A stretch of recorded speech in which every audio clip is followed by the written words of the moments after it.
Bonjour à tous et à toutes. On va bientôt commencer le webinaire. Il y a encore quelques personnes qui arrivent.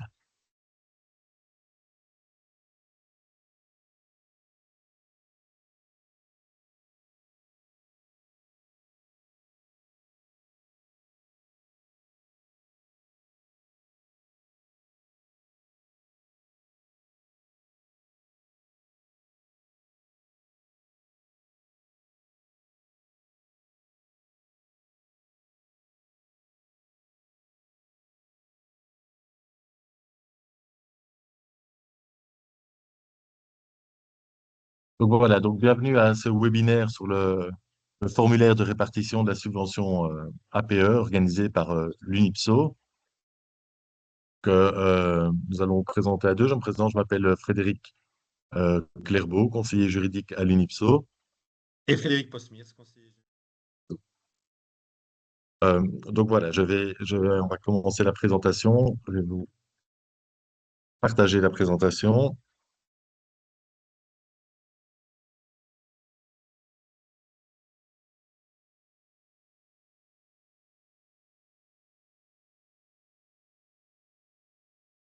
Alors d'abord, quelques règles de fonctionnement de la séance.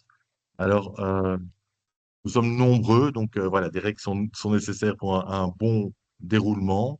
D'abord, comme vous pouvez le voir, ce n'est pas très convivial, mais vu le nombre, c'est nécessaire. Les micros et les caméras sont désactivés, hein, ça garantit une meilleure qualité sonore et visuelle pour tous.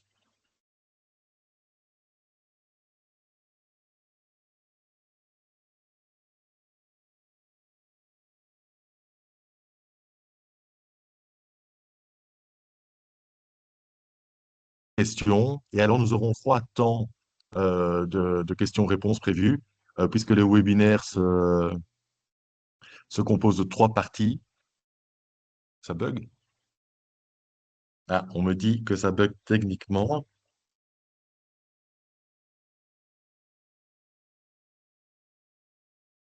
Donc, si vous me permettez de prendre une petite seconde pour essayer de régler ça,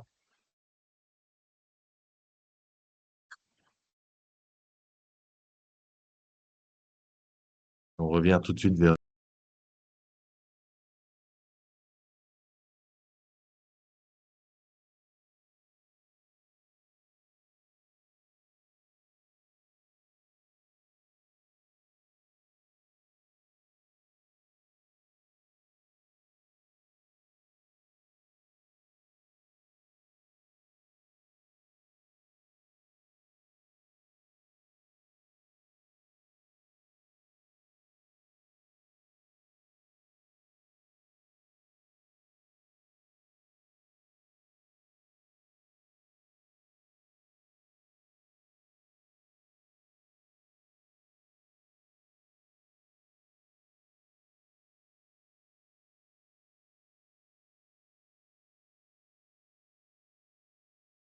On va essayer de reprendre euh, en espérant que la connexion tienne. Parce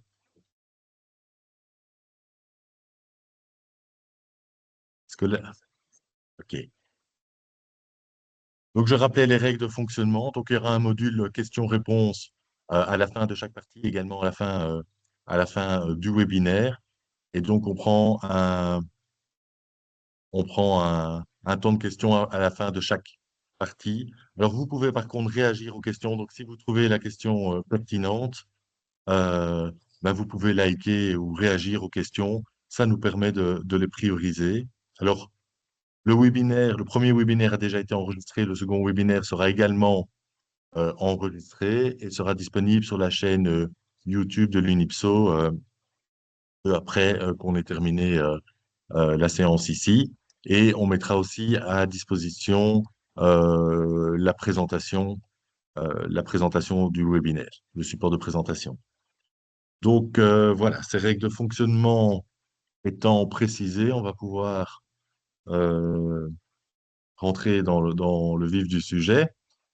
Et donc, comme je vous le disais, 3 temps de questions sont prévus et ça me permet aussi de vous présenter comment va se présenter le webinaire. Donc, d'abord, il y a la présentation du contexte politique. Donc, c'est utile de rappeler le contexte politique dans lequel s'inscrit ce formulaire.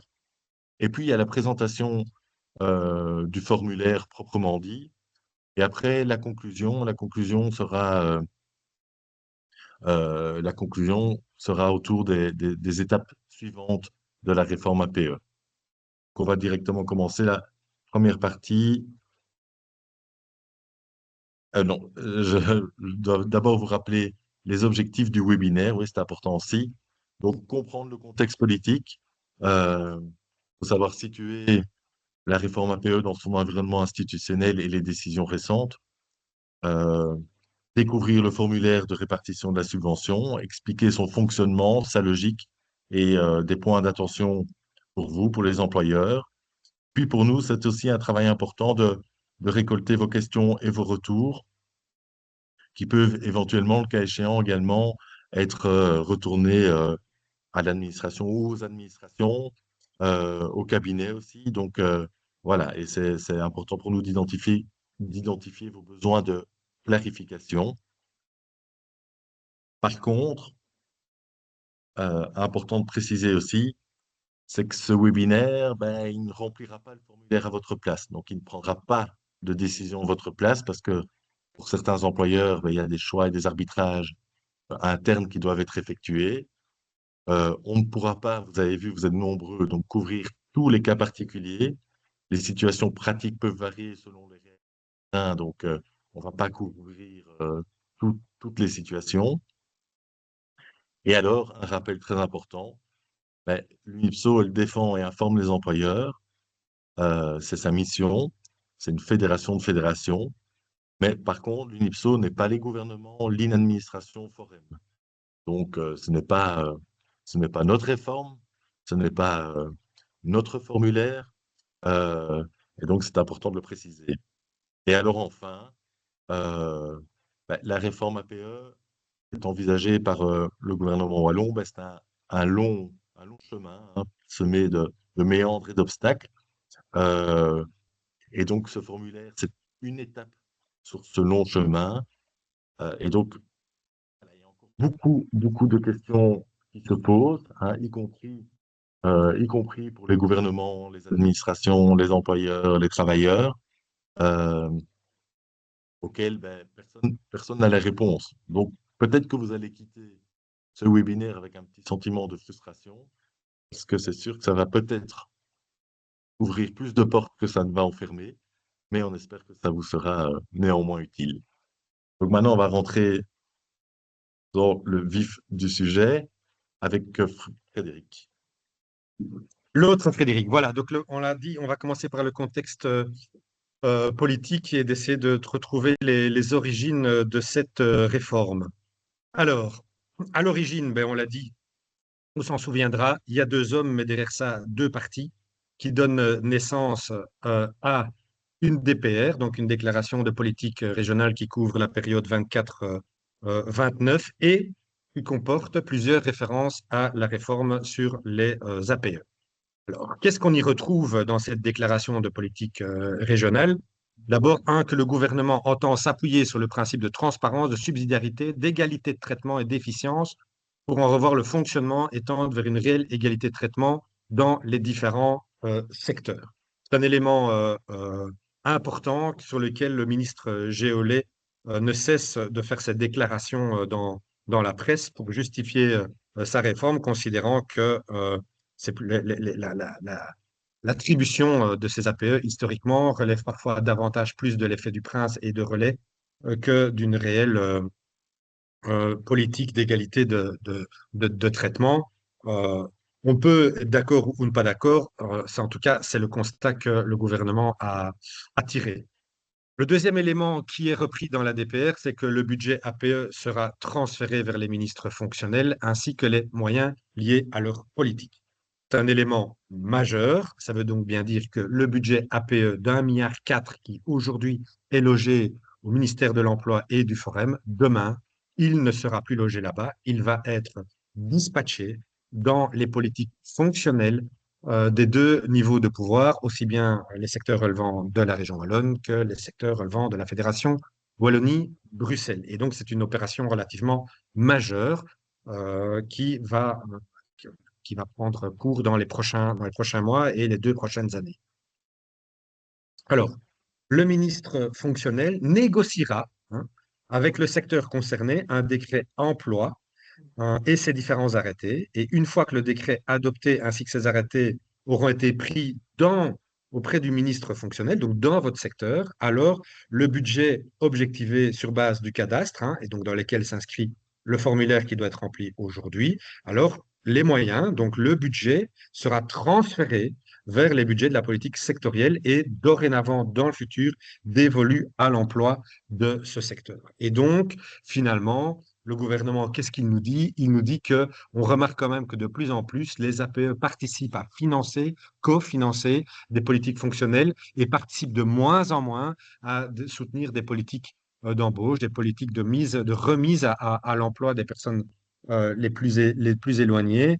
Et donc, assumons cette évolution institutionnelle historique des APE et transférons donc les moyens du ministre de l'emploi et des moyens dus auprès du Forum vers les différentes administrations et politiques fonctionnelles ad hoc.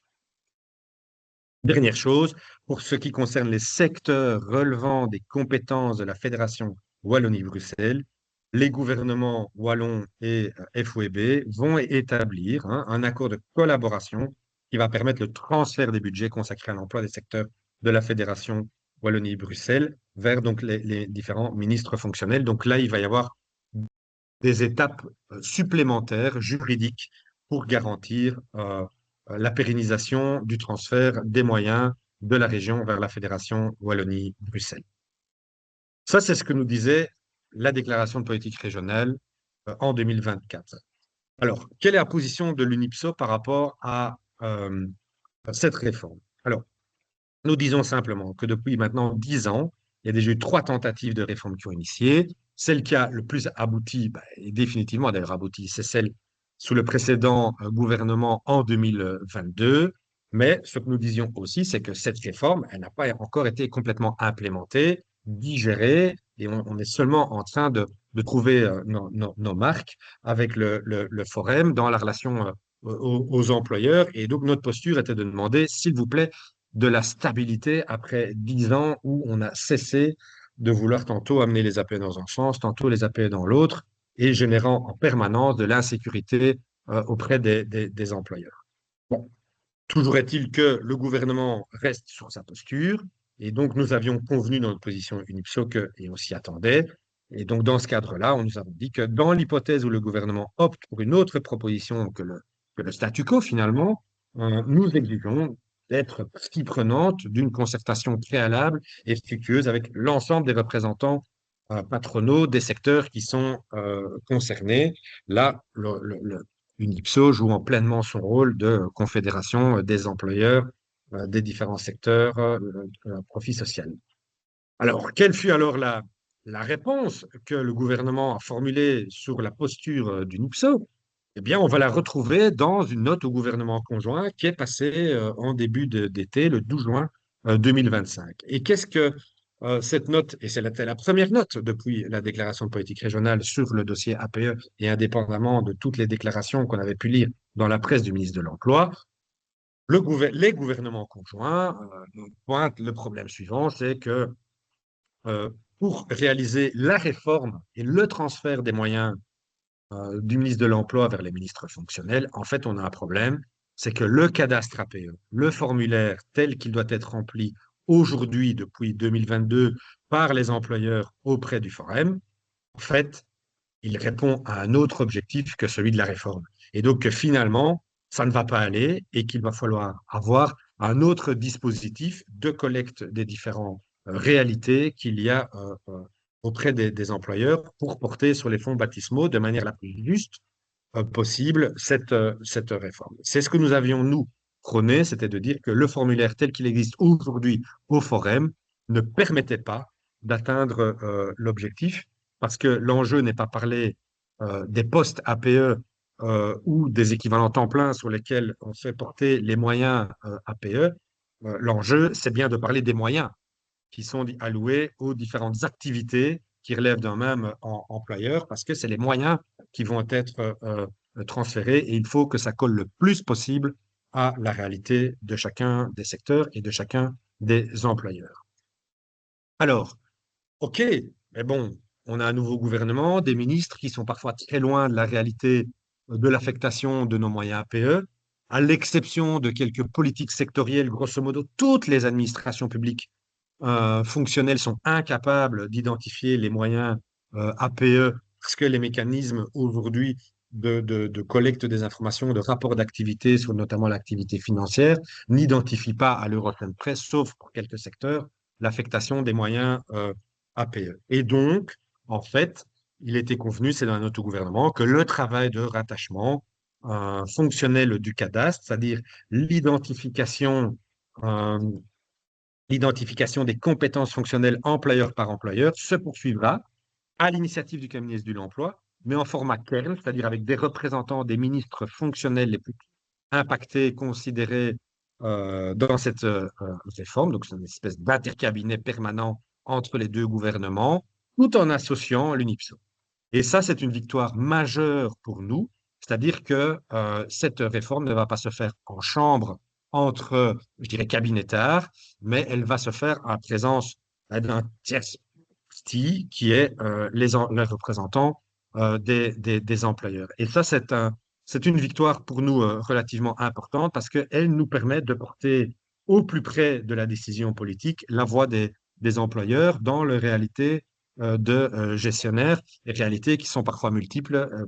Et donc, c'est la raison pour laquelle, on le disait tout à l'heure avec mon collègue Frédéric, c'est peut-être difficile d'apporter des réponses à toutes les réalités individuelles de par la diversité des employeurs qu'il peut y avoir dans le secteur à profit social, mais on se fait déjà l'écho depuis maintenant plusieurs mois, quasiment toutes les semaines. Il y a eu une brève interruption pendant le conclave budgétaire ici du mois d'octobre, mais les travaux ont repris où nous essayons d'influencer, de porter le plus possible la voix, la réalité et les solutions aussi, les solutions euh, pour faciliter cette réforme. Alors, le plus gag dans l'histoire, c'était que finalement, un autogouvernement du 12 juin, et ça traduit bien le fait qu'il y a un petit peu un côté parfois hors sol de la part de nos gouvernements, prévoyait que ce cadastre allait être fait d'ici le 17 juillet 2025. C'était sûr que nous attendons tous avec grande impatience ce nouveau cadastre, mais in fine, non, c'était irréalisable. Et en fait, nous sommes aujourd'hui dans l'exécution de cette décision du 12 juin 25, c'est-à-dire non pas pour le 17 juillet, mais pour la mi-décembre, de remplir ce formulaire. Le cadastre sera ensuite affiné, précisé, jusqu'au moment où les sommes à transférer aux différentes politiques fonctionnelles seront définitivement arrêtées.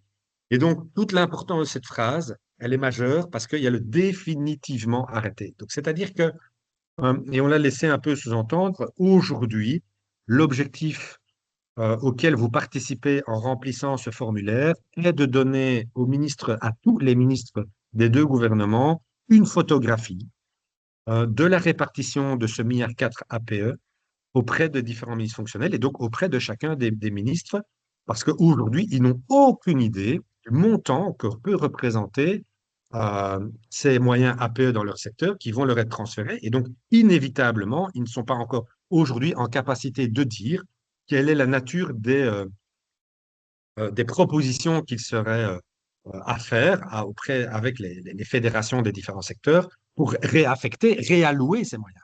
Parce que une des volontés, en tout cas du ministre de l'Emploi, clairement affichée dans le cadre de la réforme, c'est que le simple transfert des moyens du ministre de l'Emploi au ministre fonctionnel dans une logique de statu quo, c'est-à-dire que les moyens que vous aurez aujourd'hui seront d'office les moyens que vous aurez demain, lui, il est le ministre qui garantit, en tout cas qui a la volonté politique qu'il en soit autrement, au nom du fameux principe d'égalité de traitement. Ce n'est pas nécessairement la réponse que les ministres fonctionnels vont développer avec vous dans certains secteurs. Si on regarde l'ensemble des politiques de l'emploi qui sont co-construites avec le Maribel, avec des SFBIE, avec des ACS bruxellois, avec tout type de dispositif d'emploi, peut-être que finalement, dans votre secteur, il y a une forme d'égalité de traitement, d'équilibre dans la répartition des moyens pour soutenir l'emploi dans votre secteur. Et donc, voilà, il y a moyen d'apporter une autre réponse. Mais ça, c'est une question de nature politique qu'on ne doit pas débattre avec le ministre fonctionnel aujourd'hui, enfin, le ministre de l'Emploi. C'est un dialogue que vos représentants de vos fédérations devront avoir demain avec chacun des ministres fonctionnels. Mais pour commencer ce travail, ils ont préalablement besoin d'une représentation, d'une photographie de ces différents moyens. Alors, la position UNIPSO dans le cadre de cet exercice dans lequel nous sommes associés, nous avons défini avec toutes vos fédérations 4 lignes rouges. La première consiste à dire qu'il y a besoin d'une concertation sociale permanente, qu'elle soit au niveau donc, du ministre de l'Emploi, c'est acquis, mais aussi au niveau des ministres fonctionnels, c'est acquis. Et ça fait le lien avec le deuxième point, c'est que pour nous, le centre de gravité de cette réforme, elle n'est pas chez le ministre Géolet. Elle est avec vos ministres fonctionnels, donc c'est-à-dire dans une deuxième étape, à partir de l'année prochaine, à partir de 2026. Et donc, nous refusons de dialoguer avec le ministre de l'Emploi sur la nouvelle forme de répartition de ces moyens. Ce sera vos fédérations sectorielles avec leur ministre de tel qui en débattront. Alors, le troisième principe, c'est le maintien des budgets globaux. Pour nous, nous avions clairement dit que nous, comme UNIPSO, avec nos fédérations, nous ne pouvions rester autour de la table, soit dans le dispositif Kern d'accompagnement de la réforme, ou simplement dans le dialogue global avec les ministres fonctionnels, que s'il y avait le maintien global des enveloppes APE telles qu'elles existent aujourd'hui. Et vous avez pu le voir à travers le conclave budgétaire, suite à un très très gros lobby que nous avons fait pendant le mois de septembre et le mois d'octobre, nous avons pu maintenir pour le secteur associatif non marchand à la fois le 100% de l'enveloppe, mais aussi son indexation, ce qui, vous l'aurez vu, lu ou entendu, n'est pas le cas pour les APE des secteurs publics, euh, qui, eux, se voient leur dotation diminuer et leur non-indexation de leur enveloppe confirmée. Donc là, il y a vraiment un différentiel majeur de traitement au sein même de la politique APE entre nos deux réalités publiques d'un côté et associatif de l'autre. Le quatrième principe, c'est tous les secteurs sont prioritaires. Vous l'avez entendu souvent dans la bouche notamment du ministre de tutelle de l'emploi, M. Géolet, qui pour lui estime qu'un APE n'égale pas un APE, un emploi n'égale pas un emploi. Il y a des emplois à plus haute valeur ajoutée dans certains secteurs dits prioritaires. Il n'a jamais caché que la petite enfance était un secteur prioritaire.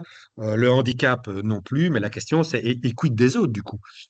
Et on voit bien la posture du MR qui essaie à travers ce discours, de vouloir réallouer demain, dans la deuxième partie de la réaffectation des moyens, davantage de moyens sur certaines politiques que sur d'autres. Nous, notre posture comme employeur est de dire il y a une solidarité d'abord entre tous nos secteurs et il n'y a pas à considérer que le socioculturel est moins important que la petite enfance ou que le handicap est plus important que l'aide à domicile, par exemple. Ce n'est pas une politique dans laquelle nous voulons rentrer et nous insistons auprès des ministres fonctionnels pour ne pas rentrer dans cette logique-là.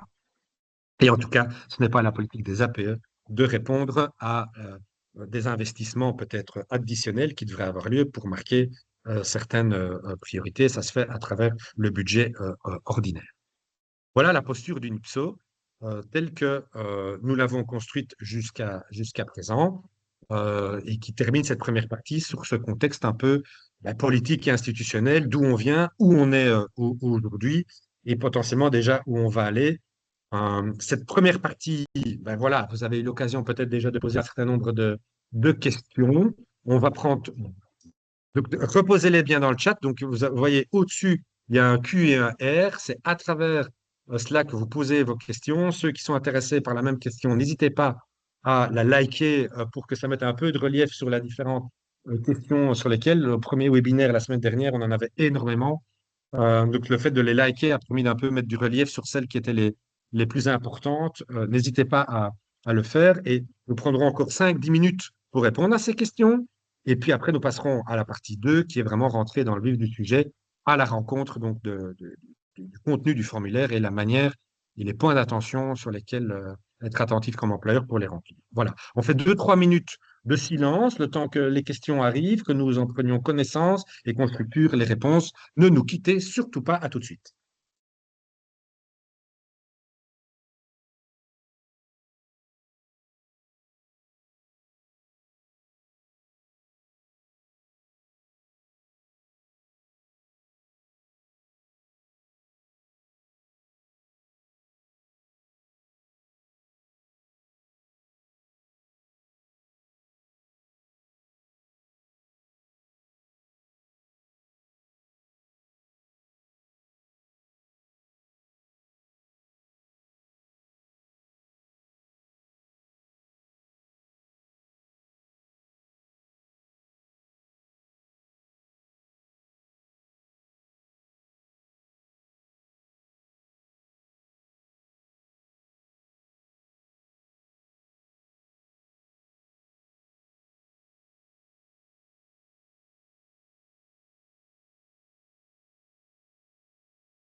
Voilà, on revient vers vous avec une première salve de questions et donc de réponses. Alors, euh, oui, on a bien confirmé que ça allait être transféré vers le ministre fonctionnel. Il y a des questions sur les indus. Effectivement, donc chaque année, grosso modo, il y a entre 10 à 15 millions d'euros qui ne sont pas justifiés auprès du Forum et donc qui génèrent une récupération auprès de celui-ci. Donc c'est dans le cadre de l'exécution ordinaire des obligations liées au décret actuel. Si demain, effectivement, dans le cadre de cette activité régulière de justification, l'employeur ne s'est pas 100% justifié, oui, il y aura une récupération, il y aura un indu, et ce montant-là sera perdu. Ce montant-là, c'est la fameuse enveloppe des 15 millions sur lesquels le ministre fonctionnel veut faire des économies. Donc, euh, donc, ce n'est pas le fruit d'une chasse aux sorcières, mais c'est le résultat de la non-justification de 100% de son enveloppe. Et ça, là-dessus, c'est une décision politique du gouvernement. Donc, on peut, nous, essayer en Kern de redire que, ben oui, mais peut-être que si en 2026, l'association permet à nouveau justifier 100% de son enveloppe, est-ce que malgré tout, il ne pourrait pas la récupérer? Bon, ben ça, c'est des arbitrages politiques, mais on sait que c'est sur les indus qu'ils veulent faire une économie et ne pas réinjecter ces moyens-là dans l'enveloppe globale du milliard 4. Alors, parmi les ministres fonctionnels, y a-t-il aussi des ministres fédéraux, comme la coopération belge ou les affaires étrangères? Non. Donc aujourd'hui, il n'y a que les ministres représentant le niveau de pouvoir de la région wallonne et de la fédération Wallonie-Bruxelles. Il n'y a personne du fédéral. Mais sur la question de la coopération des affaires étrangères, on est bien au courant de cette problématique et à cet égard, on essaiera d'apporter peut-être une réponse de la deuxième partie du formulaire.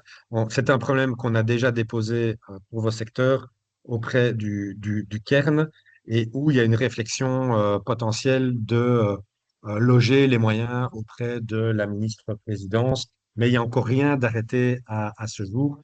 Mais par rapport à cette réalité-là, on vous fera une proposition dans la partie 3 les ministres fonctionnels auront-ils une marge de manœuvre pour la redistribution des fonds transférés ou aurons-nous l'équivalent de l'actuel?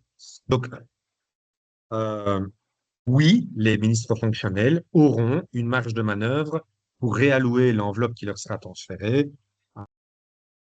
mais cette réallocation de l'ensemble de ces moyens seront déterminés et co-construits avec les fédérations sectorielles. Et peut-être que dans certains sous-secteurs, de manière motivée, ben, finalement, ce sera un statu quo par rapport aux moyens que vous avez aujourd'hui, mais il est possible, probable, que dans d'autres secteurs, ces montants soient complètement reventilés. Il y a des secteurs dans lesquels aujourd'hui, il y a peut-être qu'un tiers des structures, des institutions qui ont des APE, et il va peut-être être convenu sectoriellement avec vos représentants que demain, ben, ils doivent être distribués sur l'ensemble des employeurs du secteur. Ou, ou l'inverse, on retire l'ensemble de tous ces APE et avec ces moyens-là, eh bien, peut-être que le ministre fonctionnel avec vous décide peut-être de créer peut-être des nouvelles structures, d'augmenter les services. Voilà, ça, ce sera véritablement à discuter avec le ministre fonctionnel. Est-ce que les montants APE vont toujours être divisés en trois critères? Est-ce que la restructuration de la subvention va changer en termes de cette réforme? Oui, oui et oui. Donc, ce sera fini de parler d'APE, ce sera fini de parler de VGE. Tout ça va disparaître puisque les montants vont être transférés, alloués, vont aller retrouver, si vous voulez, vos subsides fonctionnels, c'est-à-dire les allocations budgétaires sur lesquelles il y a les subsides qui vous sont annuellement alloués pour votre agrément, pour la subvention que vous bénéficiez naturellement chaque année, mais dans lesquelles parfois, dans certains sous-secteurs, il y a une ligne spécifique sur le soutien à l'emploi ou les politiques d'emploi dans le secteur, et donc il y a de fortes chances que ces montants-là soient alloués à cette ligne-là, parce que tous ces montants transférés devront être d'une manière ou d'une autre justifiés sur de l'emploi, et rien que sur de l'emploi. Donc voilà. Mais ils seront à justifier de la même manière que vous justifiez et vous faites votre rapport d'activité sur le reste de votre emploi. Il n'y aura pas une sous-catégorie à APE avec l'obligation de devoir le justifier de la même manière que vous le faites au forum. Ce sera fini, ça. On entre dans un autre monde qui est le monde de votre politique fonctionnelle et du rapport d'activité et de la justification que vous avez habituellement. Est-il pertinent de répartir son budget entre la région Wallonne et la Fédération Wallonie-Bruxelles? Je pense que cette question-là, vous trouverez réponse dans la deuxième partie, donc je la passe. Il y a une question sur les travailleurs CPE. La réponse est oui. Et nous avons reçu un courrier pour nous informer qui explique les mesures pour uniquement en 2026. Le budget reste-t-il bien le même pour une ASBL soins de santé en Wallonie? A priori, il y a statu quo en 2026, puisqu'on n'est pas encore dans la réforme en tant que telle. Donc, à notre sens, et n'ayant pas vu la nature de ce courrier, euh, on reste prudent sur la réponse à vous donner, mais en tout cas, nous, des informations qu'on a, les moyens qui vous sont alloués en 2026 sont les mêmes indexés que ceux en 2025, moyennant évidemment le fait que vous ayez pu justifier l'ensemble de votre subvention. Y a-t-il déjà une définition des secteurs? La réponse est oui, et vous allez trouver la réponse dans le formulaire en tant que tel, et donc dans la deuxième partie de la présentation. Voilà un petit peu une série de réponses à la première batterie de questions. Est-ce qu'on a d'autres questions ou pas? Deuxième batterie de questions. Ah, on nous dit qu'il y a une deuxième batterie de questions sur la première partie, donc on va attendre qu'elle nous parvienne.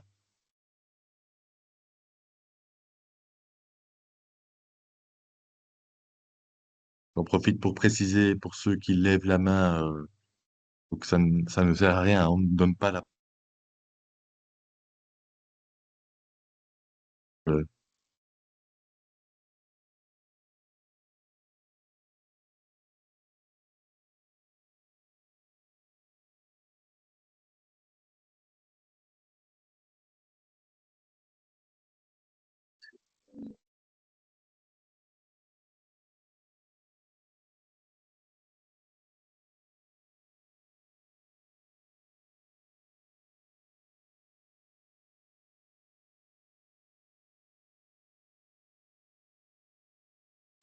Alors, il y a encore une série de questions, mais à mon avis, on ne va pas savoir toutes les prendre. Je vais essayer d'y répondre de manière progressive. Est-ce que le système de l'indexation des subsides APE est remis en question par le politique? Non, il a été confirmé que le mécanisme d'indexation était garanti ici jusqu'au moment du transfert des montants, et il semble des informations que nous ayons autour du Cairn qu'il est également confirmé dans le cadre du transfert. Donc, post-transfert, on est toujours bien dans une logique d'indexation des subsides APE, mais qu'on n'appellera plus subsides APE, puisqu'ils vont rentrer, je le redis, dans l'enveloppe fonctionnelle et suivre les mécanismes d'indexation qui sont liés au financement de ce secteur-là. Euh,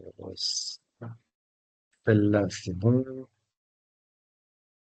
Alors, dans le cas de plusieurs agréments régionaux et fédérations de Bruxelles, comment répartir les subventions reçues dans le nouveau cadastre? Ça, on va y venir dans la partie 2.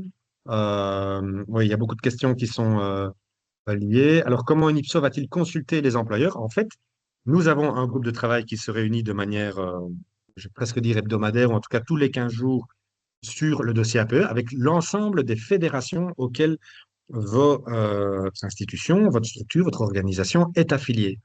Que ce soit, donc l'UNIPSO, ça représente 30 fédérations qui couvrent l'ensemble des secteurs de la région Wallonne et de la Fédération Wallonie-Bruxelles. Donc nous avons un groupe de travail emploi, formation et qui traite notamment des questions d'APE ou de pénurie, des métiers, etc. Et donc dans ce cadre-là, on a des représentants de chacune de vos fédérations. Il y a une trentaine de personnes qui participent à chaque réunion, et donc, on est dans une logique top-down, bottom-up par rapport aux différentes postures à prendre, le relais des problématiques qui sont posées. Et donc, ça fait maintenant plusieurs mois que on travaille en continu avec le cairn des gouvernements et nos fédérations. Donc, on est vraiment cette interface permanente entre eux et nous. Euh, et donc, surtout, alimenter vos fédérations sectorielles, autrement dit. Donc j'ai parlé, où il y a de nouveaux VGE, etc. Donc ça n'existera plus. Euh,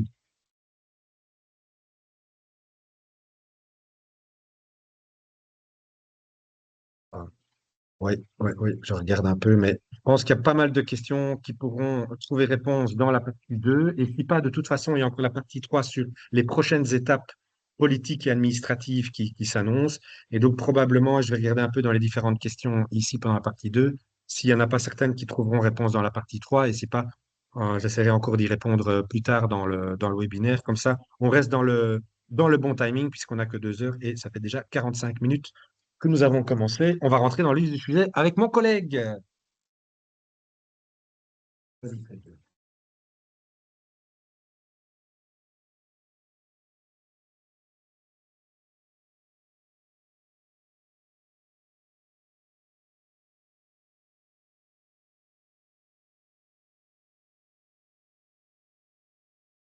On va rentrer dans maintenant la partie qui est consacrée au formulaire de répartition de la subvention APE, donc l'annexe 2 au rapport d'activité 2024. C'est comme ça que le gouvernement l'a justifié. Alors d'abord, quel est le sens de cette démarche? Ben, c'est un peu plus qu'un rapport d'activité habituel, puisque on peut quand même dire que c'est un complément stratégique au rapport d'activité, mais avec une portée politique majeure, hein. Mon collègue ben, vous l'a expliqué très bien avant.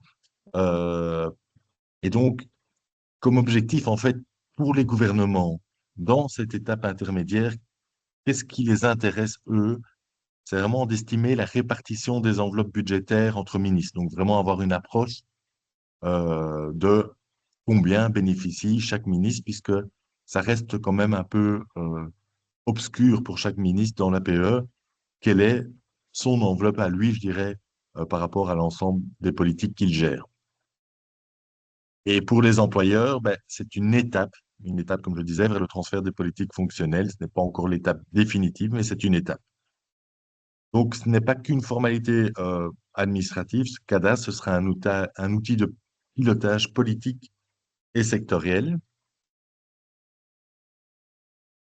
Alors, le formulaire et son importance, hein, on insiste quand même que bon, le formulaire engage l'association, évidemment, hein, c'est une déclaration sur l'honneur. Euh, on trouve ça important quand même que les directions, voire les organes d'administration, soient impliqués dans la validation du formulaire. Souvent, on sait que c'est le responsable administratif qui gère un peu ce qui est en lien avec l'APE, hein. En plus, c'est devenu de plus en plus facile et les directions, les organes d'administration, du coup, s'en sont un peu éloignés. Ici, ça nous semble quand même important d'attirer l'attention puisque voilà, ça peut conditionner l'affectation future de cette subvention en PE. Alors, attention. Donc, la subvention indiquée, c'est le montant 2024. Ce n'est pas celle qui sera transférée. Il y a eu des indexations, ben déjà en 2025, probablement en 2026. Je n'en connais pas le montant. Euh, peut-être que, il y a un employeur qui aura une sanction avec une diminution définitive de sa subvention. Ce sera impacté, éventuellement des corrections, etc. Donc, ce n'est pas encore le montant qui sera transféré. Alors, on répartit, dans le formulaire, on répartit la subvention, toute la subvention, hein. Vous verrez que si toute la subvention n'est pas justifiée, eh bien, on ne peut pas valider le formulaire, tout simplement.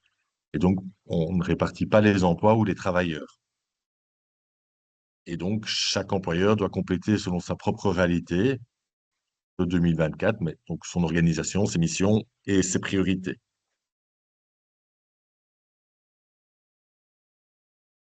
Alors, le formulaire, en fait, son, la volonté était que l'on tienne compte de l'ensemble des activités qui sont financées en tout ou en partie par de l'APE, donc l'ensemble des activités de l'employeur. Alors, ça veut dire qu'on prend tout ce qui est fait, je dirais, en compte, que ce soit formellement agréé reconnues, autorisées ou pas, ou c'est des activités, par exemple, qu'on a développées, qu'on finance à l'aide justement des APE et de subventions facultatives, par exemple, eh bien, on prend tout en compte. Euh, on ne laisse rien tomber. Alors, chacune de ces activités doit être située dans un cadre de référence. Si on a un agrément, c'est facile, un agrément, une reconnaissance officielle, ça c'est très facile, le cadre on l'a. Soit on l'a pas, mais alors on doit se situer dans une compétence fonctionnelle plus large. Je réexpliquerai ce qu'on entend par compétence fonctionnelle plus large. Et donc, comme je vous le disais, ben, le message clé, et qui est un acquis important pour lequel l'UTSO, je dirais, à lutter, c'est que tout ce qui est financé par l'APE doit être pris en compte sans exception.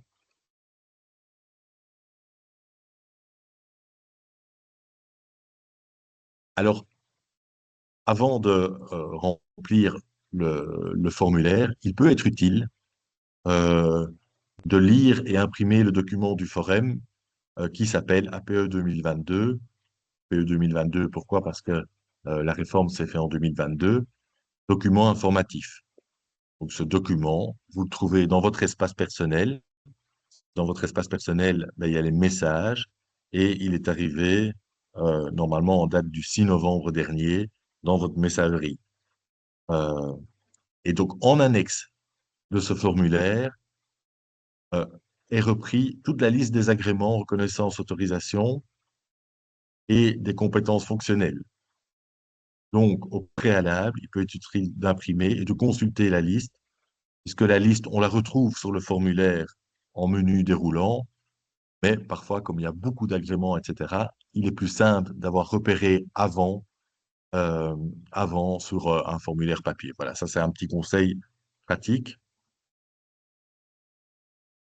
Et donc, ben, avant de remplir aussi, essayez d'un peu faire votre répartition.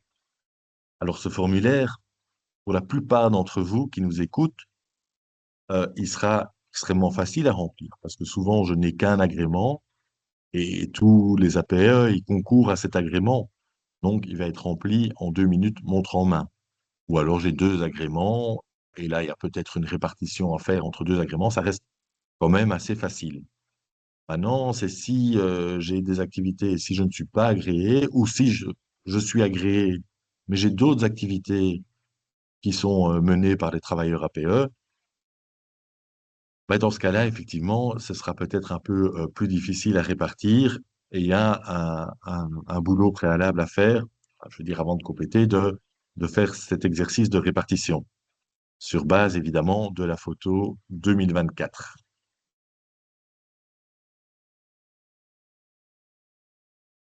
Alors, aussi, avant de remplir, peut-être, euh, pour certains qui ont beaucoup de travailleurs, etc., il peut être utile de, euh, de se rafraîchir la mémoire pour voir quel travailleur était actif en 2024. Alors, attention, je précise, j'ai bien dit qu'on répartissait la subvention APE, hein, on répartit pas, on- les travailleurs ne rentrent pas en considération ici, peu importe si je suis une crèche par exemple, j'ai une péricultrice qui s'appelle Anne, qui est remplacée par une péricultrice qui s'appelle Angèle, euh, ça n'a aucune importance, mais il peut être utile de se dire, tiens, ah oui, c'est vrai, en 2024, il y avait tel travailleur qui menait telle activité euh, qu'on a laissé tomber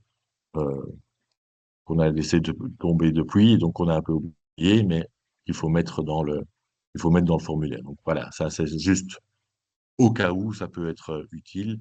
Et donc là, euh, juste pour dire que dans l'espace du forum, ben, il y a une rubrique euh, liste des travailleurs et qu'on peut sélectionner les travailleurs actifs, par exemple, jusqu'au 31 du 12 2024.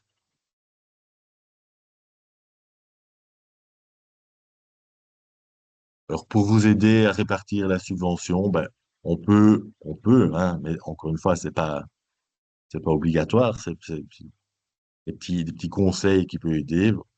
Voir, par exemple, s'il existe une répartition dans le contrat de travail de vos travailleurs APE. Hein, on dit, ben voilà, il travaille mi-temps en insertion, mi-temps en éducation permanente. Ben, ça peut vous aider pour une partie de la subvention.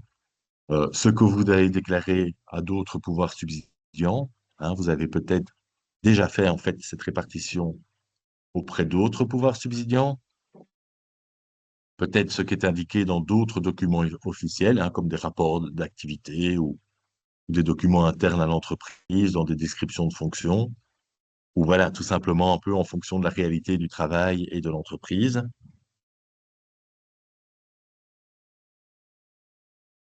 Et donc, ben, on en vient au formulaire.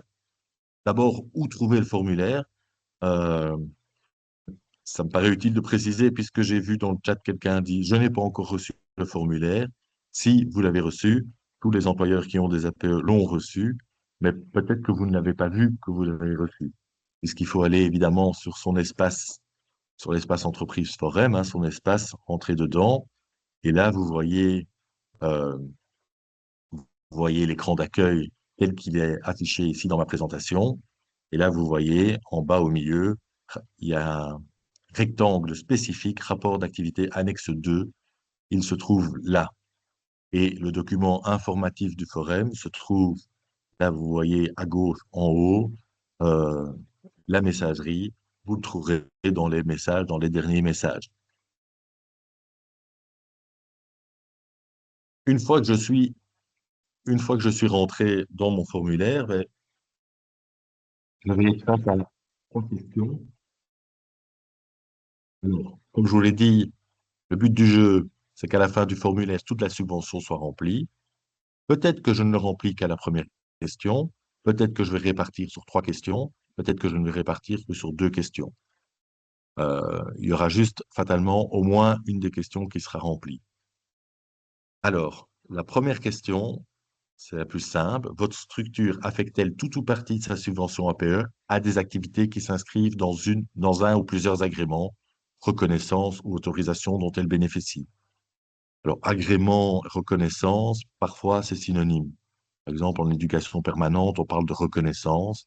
La plupart du temps, on parlera d'agrément, mais parfois on utilise le mot reconnaissance. D'autres bénéficient d'une autorisation. Là, on a moins d'exemples pour le moment. Alors là, vous devez faire un choix. Soit il y a aussi un raccourci possible. Si c'est un agrément de la région wallonne, eh bien, vous tapez R, comme ça, vous les verrez directement apparaître. En tapant C, vous avez ceux de la communauté française Wallonie-Bruxelles. Et, élément important, si vous n'avez rien trouvé dans cette liste, pas de panique. C'est que ça peut arriver, on a essayé d'être exhaustif, mais il peut y avoir des oublis. Vous pouvez taper A et là, on renvoie vers Autre. Et vous verrez à l'écran suivant qu'il y a une case qui apparaît. Et alors là, vous pouvez compléter manuellement votre agrément. Alors, si vous êtes concerné par cette première question, vous allez mettre alors la partie, vous voyez que vous avez le solde, ça c'est votre montant total. Vous allez mettre la partie qui correspond à la partie de la subvention que vous allouez à cet agrément ou à ces agréments. Vous pouvez mettre autant d'agréments que vous le souhaitez. Si vous avez 5 agréments, ben, vous mettez les 5 agréments, il n'y a pas de souci. Il n'y a pas de limite. Et donc, vous indiquez le montant qui correspond chaque fois. Alors, après, pour ajouter un agrément, vous voyez que vous avez le bouton à l'extrême, à droite, le bouton Ajouter qui vous permet d'ajouter des nouvelles lignes d'agrément et des nouvelles lignes de montant à affecter. À l'issue de cette première question, vous aurez un solde. Bah, soit vous avez tout rempli, alors vous pouvez directement passer à la validation, soit vous n'avez pas tout rempli. Alors on passe à la question 2. Et avant de passer à la question 2, ben, c'est ce que je vous dis. Là, c'est ce dont je vous parlais. Euh, donc, il faut toujours indiquer un montant positif, évidemment. Et alors là, il y a l'exemple. Donc ça, j'ai repris du courrier du forum, hein, toutes ces captures d'écran-là. Là, il y a l'exemple pour si vous ne trouvez pas votre agrément, reconnaissance, autorisation dans la liste, la possibilité d'en indiquer une autre. Vous voyez, en indiquant autre, il y a alors un cadre qui va apparaître. Et là, vous devez euh, taper manuellement le nom de votre agrément. Alors, la deuxième question, Euh, c'est le même mécanisme. Mais là, la deuxième question, finalement, c'est votre structure bénéficie-t-elle d'une activité qui ne fait pas l'objet d'un agrément ou d'une reconnaissance, mais qui est assimilable à l'un des agréments, reconnaissance, autorisation présents dans la liste. Donc là, en fait, vous n'avez formellement pas l'agrément, mais vous faites la même chose qu'une de ces activités. Ça arrive, on a connu par exemple des services d'aide aux familles euh, et aux aînés qui n'avaient pas l'agrément SAFA, mais qui avaient tout à fait la même activité euh, d'aide aux familles et aux aînés. Et donc là, ça peut rentrer dans cette catégorie. De nouveau, vous pouvez en mettre autant que vous voulez. Vous pouvez faire le choix, vous pouvez mettre autre et vous pouvez affecter le montant qui y correspond. Alors, de nouveau, à l'issue de la deuxième question, peut-être que vous aurez tout justifié, peut-être que vous aurez justifié un peu, peut-être que vous n'avez rien justifié. Et là, il y a une troisième question. C'est un peu la question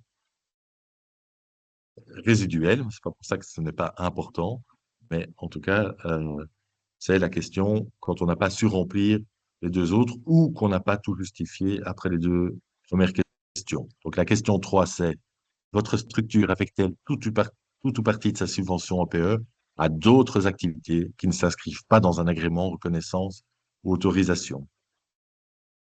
Alors là, on doit les décrire manuellement.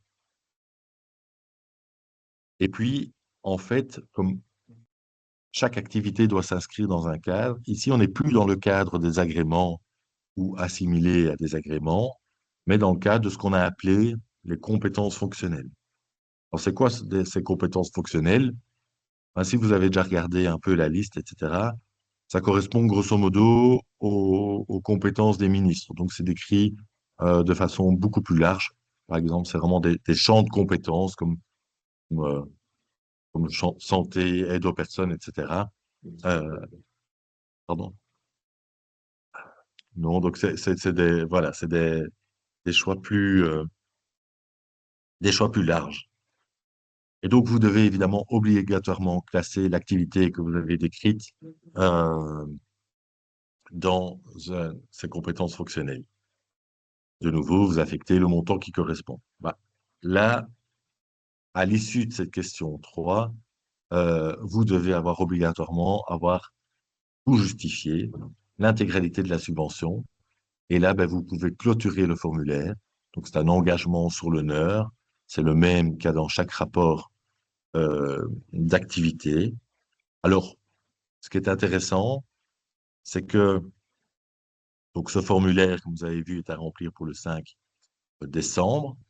Et vous avez un bouton sauvegarder. Vous voyez, le bouton sauvegarder, il vous permet de sauvegarder ce que vous avez déjà rempli et éventuellement d'y revenir après. Donc, quand vous avez sauvegardé, vous n'avez pas encore renvoyé.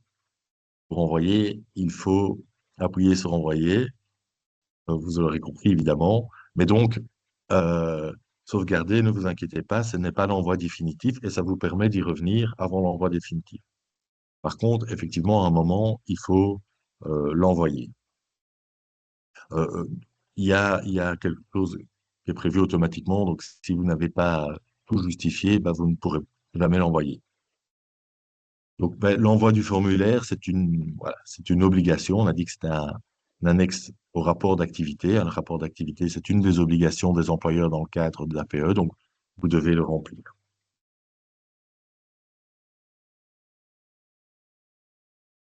Alors, les recommandations. Ben, d'abord, voilà, si vous avez suivi ce webinaire, vous avez un agrément ou une seule activité et vous affectez tous vos APE là, ben, voilà, c'est très facile. Merci d'avoir suivi ce webinaire, mais ça ne va pas vous être super utile, en tout cas, la partie 2. Euh, pour les autres, c'est là qui ont plusieurs agréments, plusieurs activités non agréées, etc. C'est là que c'est un peu plus difficile.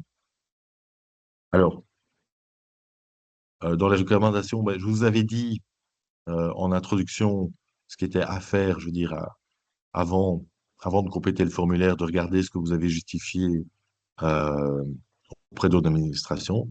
Ça peut aider, mais parfois ça ne correspond pas à la réalité de l'affectation des APE en 2024. Parce que plusieurs administrations utilisent par exemple des clés de répartition et vous disent, ah oui, ben, les APE, vous devez les déclarer de telle façon. Par exemple, vous devez vous devez diviser la subvention par le nombre de travailleurs dans la liste. Ça vous donne un nombre par ETP. Et c'est ce nombre-là que vous avez justifié auprès de votre autre pouvoir subsidiant. Mais c'est peut-être pas, ça ne correspond peut-être pas à la réalité de travail de ce travailleur APE. Alors donc, certaines fonctions sont transversales à plusieurs agréments, activités de l'association, hein. Et donc, finalement, on se dit, ben, tiens, finalement, ma secrétaire, mon responsable communication, ben, il travaille, c'est difficile de dire, est-ce qu'il travaille plus pour un agrément ou pour un autre, etc. J'ai envie de dire, il faut les répartir au mieux. Dans nos secteurs, on travaille rarement avec des timesheets, c'est d'ailleurs pas une exigence. Et donc, voilà, on doit estimer au mieux. Alors, éviter d'affecter des APE à des activités marchandes ou commerciales. Donc, on sait que les ASBL, ben, ce n'est pas interdit d'effectuer des activités marchandes ou commerciales. Par contre, il y a toujours une interdiction d'utiliser ces APE pour ces activités marchandes ou commerciales. Donc, éviter cela. Euh, Privilégier autant que possible une répartition de la subvention dans les questions 1 et question 2. Euh, Comme je dis, c'est autant que possible, évidemment. Ce sera plus facile de regrouper par agrément et par assimilation à des agréments que dans les compétences fonctionnelles. On pense évidemment au deuxième volet de la réforme, hein, quand ces subventions, le jour où ces subventions sera intégrées, c'est plus facile. Maintenant, s'il n'est pas possible, on l'a dit, on tient compte de toutes les activités. C'est pas pour ça qu'on ne tiendra pas compte de l'activité qui était réalisée. Mais voilà, s'il est possible et si ça correspond à votre affectation 2024, ben, faites-le.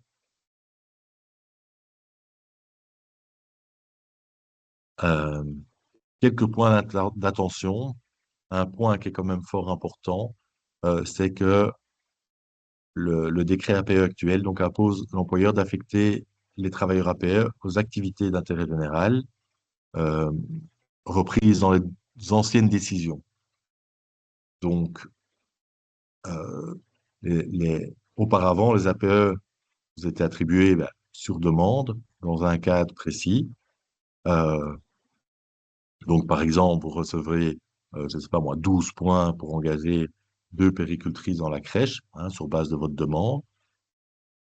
Eh bien, c'est utile de laisser, alors non pas sur le poste, le décret n'impose pas qu'on respecte ce poste de péricultrice, mais par exemple de laisser dans l'activité crèche. Si vous avez développé, je ne sais pas moi, une activité d'insertion socio-professionnelle, ben de bouger la partie de la subvention crèche dans l'insertion socio-professionnelle, ça peut être délicat. Donc voilà. Donc, les agréments fédéraux, par exemple les ONG, n'ont pas leur place dans le formulaire. Donc, l'important, on suggère de se concerter pour le remplissage avec la fédération pour essayer d'indiquer, ben, typiquement en question 3 une même compétence. Par exemple, là, il y a des compétences relations internationales du ministre-président. Bah, c'est ce qui correspond le mieux. Il y a le problème des fédérations, des structures fêtières. Euh, on, on est en discussion, on a fait un groupe de travail récemment pour un peu, pour un peu discuter de ça.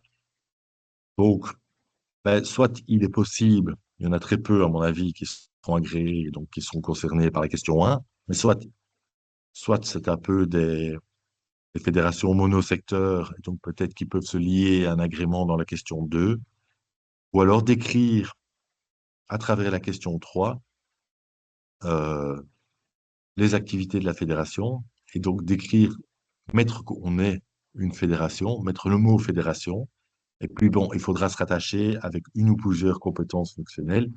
Je vous prends l'exemple facile, difficile de l'UNIPSO. Euh, Nous, je crois qu'on peut couvrir facilement une vingtaine d'agréments. Donc, répartir notre subvention à travers 20 agréments, ça va être compliqué. Donc, probablement qu'on va choisir deux, trois champs de compétences fonctionnelles. Mais nous sommes en discussion pour peut-être trouver une solution, je dirais, ad hoc dans les étapes ultérieures de remplissage ou de structuration de ce cadastre. Voilà, alors j'en ai terminé avec cette partie 2, donc la partie qui était plus dans le cœur du formulaire. Nous allons maintenant interrompre la présentation et voir les questions qui ont été posées. Et puis nous reviendrons en prenant quelques-unes euh, de ces questions avant de conclure, avant que mon collègue Frédéric... euh, Ah ben voilà, on peut déjà prendre une petite salve maintenant directement.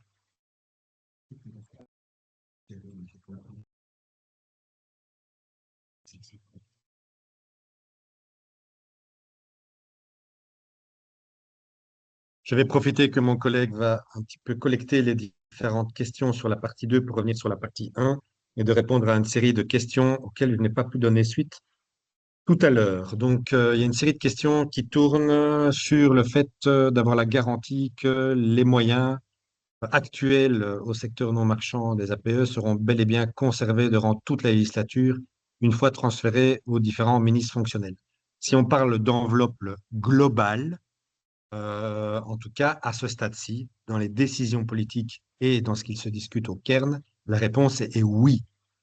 Donc, par contre, vous garantir que vous aurez demain, après transfert, après négociation entre votre ministre fonctionnel et ces fédérations représentatives, le même montant que celui que vous avez aujourd'hui, la réponse est non.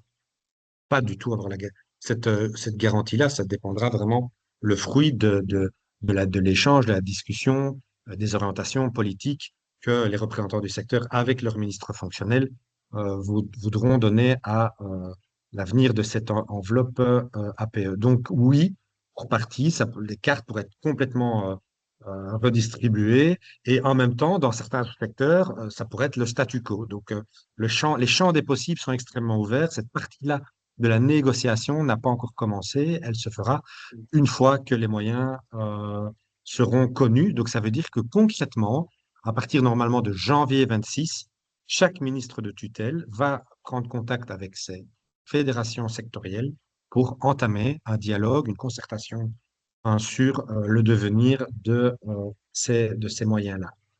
Donc ça, c'est par rapport à ce premier champ de questions sur les moyens. Ah oui, il y avait une question sur les APE enseignement. Alors, sur les APE enseignement, ils relèvent d'une convention ad hoc, vraiment spécifique, pour lesquelles il y a un dispositif à part qui est mis en place et pour lesquels, ben, figurez-vous que la semaine dernière, on a eu l'accord de commencer à avoir un dialogue avec les fédérations de l'enseignement et la ministre Glatini et le ministre Géolet pour évoquer quelles sont les intentions politiques à l'égard de cette convention APE enseignement, dont on sait que dans l'affectation, ces APE n'étaient pas seulement dédicacés à l'activité scolaire stricto sensu, mais pouvaient aussi graviter autour de tout ce qui est parascolaire, extrascolaire. Et donc, effectivement, il y a des APE dans la convention enseignement qui se sont retrouvés dans l'extrascolaire, qui se retrouvent dans du sport, qui se retrouvent dans des activités parfois un peu touristiques. Donc, les champs ont été très élargis. Et donc, effectivement, nous devons entamer un trajet de concertation sur ce volet-là. On a eu l'accord de principe la semaine dernière, et donc je ne peux pas vous en dire plus sur ce vers quoi on va aboutir à ce stade-ci. Alors, je pense que mon collègue a apporté des réponses à une série de points. Alors, est-ce que les modalités de fonctionnement de nos associations seront uniformisées à la suite du rattachement à une compétence fonctionnelle, exemple d'une assimilation à une SAFA pour une structure d'aide à domicile? Alors, donc, sur la partie assimilée, donc effectivement, il y a toute une série de structures aujourd'hui qui ne sont pas agréées, mais qui vont malgré tout se retrouver dans la question de l'assimilation. Et la grande question qui s'est déjà posée, c'est de savoir, oui, mais si je fais ça, est-ce que je ne prends pas le risque que le ministre fonctionnel récupère mes APE et les réallouent à ceux qui ont un agrément et moi, je passe à la trappe. Alors, le risque zéro n'existe pas, mais en tout cas, dans les échanges que nous avons avec les ministres fonctionnels, ça n'est absolument pas à l'ordre du jour. Et comme je vous dis, ils n'ont même pas aujourd'hui une photographie de la juste existence des structures assimilées qui bénéficient d'APE. Et quand ils interrogent leurs propres administrations sur cette question, je peux vous dire que la VIC est incapable d'identifier les SAFA, les structures qui fonctionnent comme les SAFA agréés, ils n'ont pas de visibilité. Donc demain, en fait, c'est une des opportunités, nous on le voit plus comme une opportunité que comme un risque, de faire en fait émerger enfin à la lumière toute une série de structures qui ont des activités similaires à d'autres qui sont agréées, et ça va les faire exister auprès de l'administration et auprès de la ministre qui, à un moment donné, va devoir se dire, ah waouh, qu'est-ce que je fais vraiment de ces structures-là? Alors, il y a des cas de figure et des hypothèses potentielles, hein, si le rapport de force est bon et suffisant. On peut très bien imaginer, mais ça c'est dans la seconde partie, c'est vraiment dans la discussion entre les ministres fonctionnels et euh, les représentants des secteurs, que peut-être, si on ne veut pas augmenter le nombre d'agréments, parce que la politique actuellement, la tendance n'est pas, on l'a vu avec les moratoires qui est en Fédération Wallonie-Bruxelles, notamment sur le secteur de la culture, n'est pas à octroyer des nouveaux agréments. Par contre, on pourrait très bien imaginer créer une forme de SAS, si vous voulez, de statut intermédiaire. On connaît ça dans certains secteurs de la vie, qu'on connaît ça dans le secteur enfin, de l'ONE dans la petite enfance. On a des structures qui sont autorisées, ne sont pas agréées, subventionnées, mais elles sont autorisées à exercer. Elles sont donc quelque part une forme de reconnaissance qu'elles existent dans le paysage francophone, mais l'autorité n'a pas les moyens pour en allouer l'ensemble des subsides qu'elle alloue à une structure agréée, mais elle ne veut pas la pénaliser de son existence et, à travers cette autorisation, on lui permet quand même d'accéder à certains types d'aides et de moyens. Et par exemple, elle pourrait bénéficier des ex-moyens à APE. Et peut-être qu'un jour, s'il y a une programmation pour reconnaître des nouveaux SAFA ou des nouvelles structures, eh bien peut-être qu'elle serait prioritaire. Mais ça, c'est à vous avec votre fédération, à créer ce narratif, ce récit, cette posture, de positionnement politique dans le développement de votre politique sectorielle. C'est une occasion où il y a potentiellement des leviers. Alors, il y a aussi des questions sur...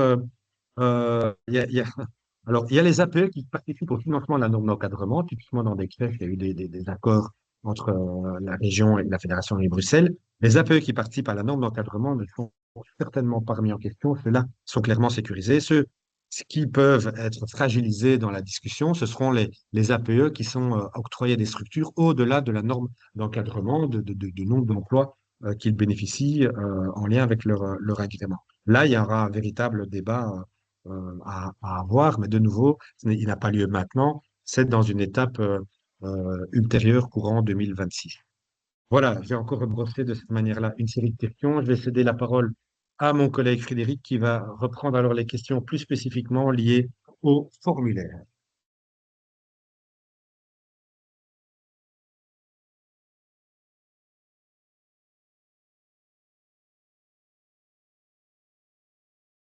Donc, merci. Alors, je vais un peu reprendre les parties. Bon, le formulaire, j'espère que vous avez compris où est-ce qu'on pouvait euh, le, le trouver.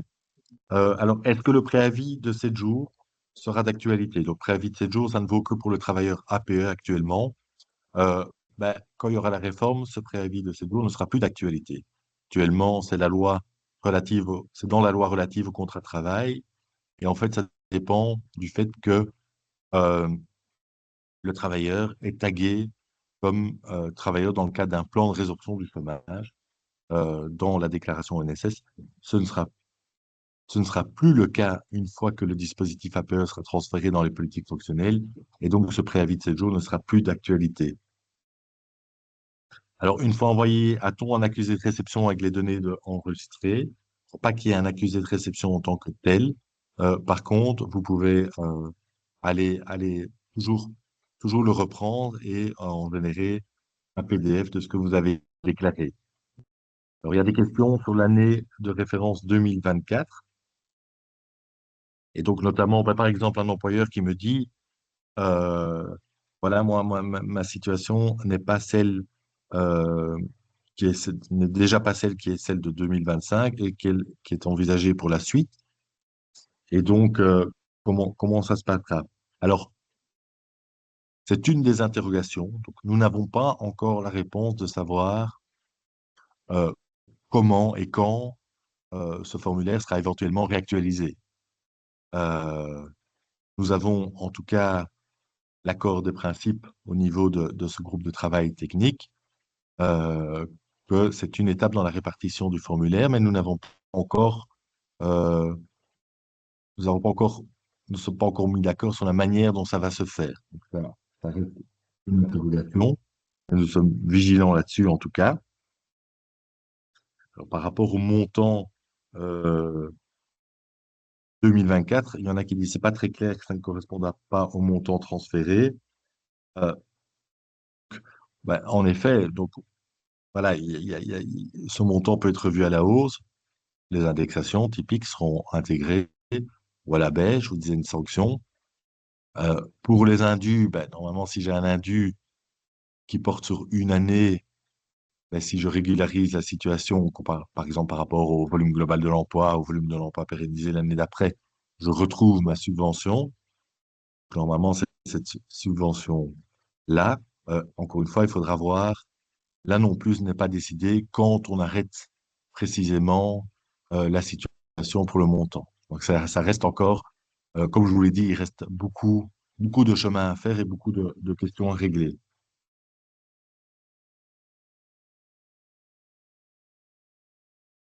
Alors, au niveau des différentes catégories, hein, par exemple, il y en a qui disent que sur une personne qui a un centre régional d'intégration et qui me dit que sur les 8 centres régionaux d'intégration, ben, on a indiqué dans des compétences différentes.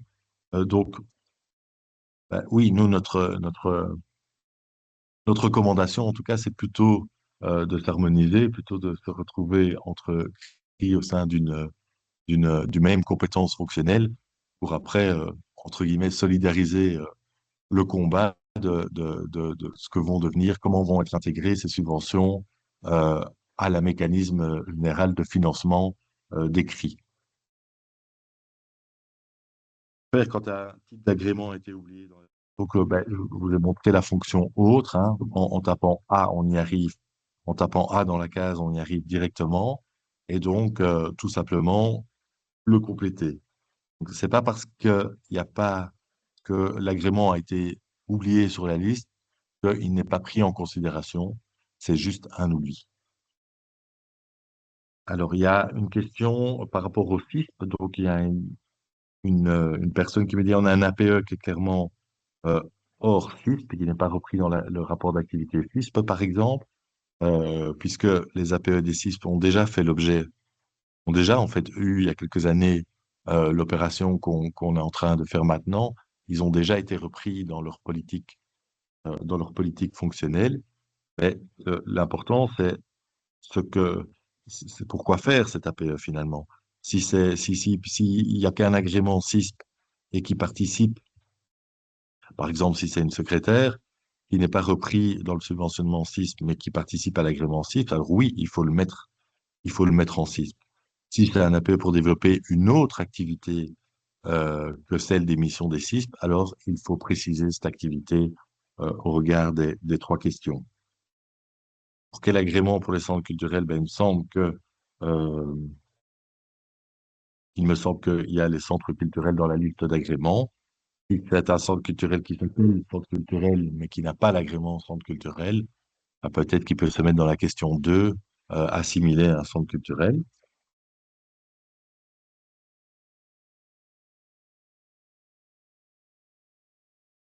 Alors, si les emplois APE ne font pas partie du cadre défini par l'agrément, mais participent aux missions définies par l'agrément, on ne remplit bien que la question 1. Ça, je trouve que c'est une excellente question parce que effectivement, c'est le cas. Donc, si souvent, bah, si on a reçu des APE, c'est parce qu'ils n'étaient pas pris en charge par les subventions fonctionnelles. Et donc, c'est souvent souvent en plus, mais par contre, souvent, ils participent aux missions de l'agrément. Donc oui, il faut les indiquer dans l'agrément. Alors, une catégorie de questions qui a trait aux polyagréés subventionnés. Donc, pour les ASBL polyagréés, comment la répartition doit-elle se faire? Y a-t-il une liberté de l'employeur? Faut-il respecter les anciennes décisions en termes d'APE, de fonction? Faut-il juste répartir les moyens en fonction de nos besoins? Donc, là, si, ben, le ministre de l'Emploi demande qu'on remplisse par rapport à 2024.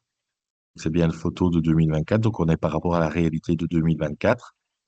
Maintenant, voilà, s'il y a des marges, parce qu'on ne peut pas tout justifier, je vous l'ai dit, on ne fait pas de timesheet, etc., ben, faut estimer au mieux en se projetant déjà un peu vers l'avenir. Alors, est-ce qu'il faut respecter les anciennes décisions en termes d'ETP et de fonction? Pas d'ETP et de fonction, mais par contre, en termes euh, d'activité, c'est ça, cette notion d'activité d'intérêt général, hein, bah, dans nos secteurs, on peut dire que la majorité, l'entièreté des activités rentrent dans cette catégorie-là. Mais donc, rester en tout cas pour les activités définies dans le champ de ces anciennes décisions, mais pas pour les fonctions ou le nombre de TP affectés. Ça, non. Alors, quitte des ASBL sans agrément, ben, les ASBL sans agrément, elles sont prises en compte. Mais donc là, typiquement, ce sera la question 3 ou peut-être la question 2 parce qu'elles n'ont peut-être pas d'agrément formel, mais elles font peut-être euh, elles-mêmes peut-être des activités tout à fait similaires à un agrément. Alors, comment vont être traitées les réponses hautes si notre organisme ne peut se rattacher à aucun agrément repris dans la liste? Donc ça sera vraiment dans les questions à traiter avec le ministre fonctionnel, effectivement, hein, quel est l'avenir de comment vont s'intégrer à la politique fonctionnelle mais ces activités autres. Donc ça c'est vraiment un enjeu pour ceux qui ont, si vous êtes là, c'est que vous êtes normalement fédérés. Euh, c'est un enjeu, c'est un enjeu. C'est une question d'actualité qu'il est important de discuter avec vos fédérations sectorielles, mais dont, évidemment, à ce stade-ci, nous n'avons pas la réponse, si ce n'est que euh, tout doit être pris en considération, en tout cas.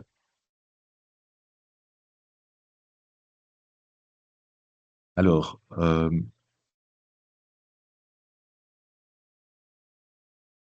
par exemple aussi, si on s'assimile à un agrément ou ça veut pas dire que ça veut pas dire qu'on aura l'agrément en passant dans les compétences fonctionnelles. C'est juste une question de, de, de classification. Alors on me demande, ben oui, est-ce que leur statut va changer? Est-ce qu'elles devront s'aligner sur les barèmes, etc.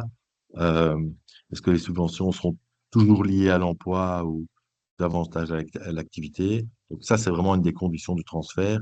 Ça reste des subventions à l'emploi. Les obligations ne sera plus de maintenir un volume global de l'emploi, etc. Mais par contre, ce sera via les dépenses admissibles, ce sera que des dépenses liées à l'emploi. Alors, devra-t-on s'aligner sur les barèmes, etc.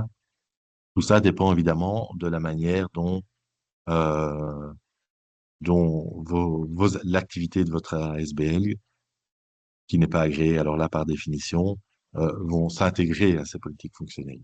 Et là, évidemment, nous n'avons pas encore les réponses. Quand je dis nous n'avons pas encore les réponses, euh, les ministres fonctionnels eux-mêmes n'ont pas encore la réponse, puisque justement, cet exercice va aussi pouvoir leur donner une, euh, une vision plus complète de leur secteur.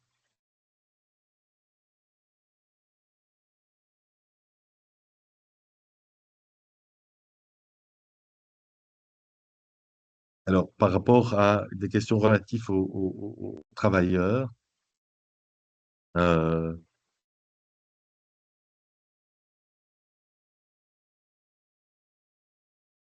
Je vois, voilà, encore une fois, je rappelle qu'on répartit la subvention, hein. Je vois des questions, j'ai une reconnaissance pour 0,5 ETP, est-ce que je peux mettre l'ensemble de l'équipe, etc.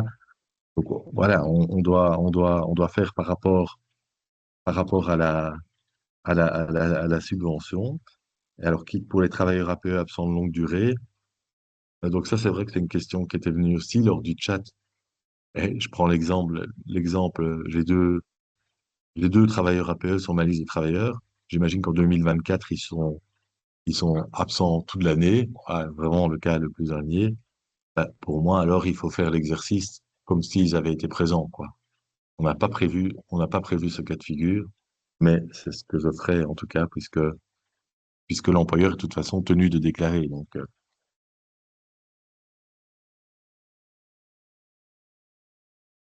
alors, est-ce que le versement se fera toujours par trimestre ou est-ce que ça va changer? Alors, ça va changer ou pas, mais je veux dire, en tout cas, on sera plus dans le même mécanisme d'aide à l'emploi, et donc on se rattachera au mécanisme qui sera choisi, je dirais, par le ministre fonctionnel. Donc, peut-être que ce sera aussi une, euh, un versement par trimestre, peut-être que ce sera un autre mécanisme de versement des subventions. Euh, la plupart vont sans doute, vont sans doute aussi prévoir des périodes de transition, hein. Il y a fort à parier que tout le monde ne sera pas prêt à un grand chamboulement euh, dans la première année ou les premières années de la réforme. Donc ça aussi, ça peut encore être un long chemin. Il peut encore avoir des développements après le transfert, hein. Euh,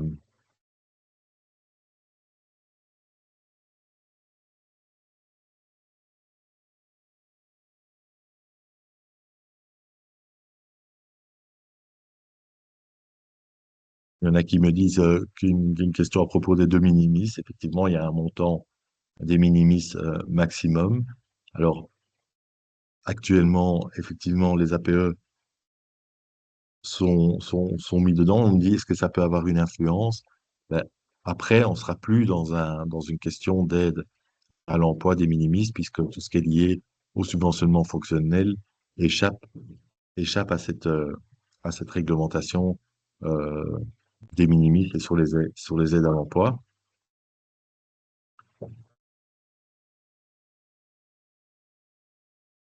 Alors oui, il y a toute une série vis-à-vis des subventionnements via des projets européens, des programmes FSE, etc.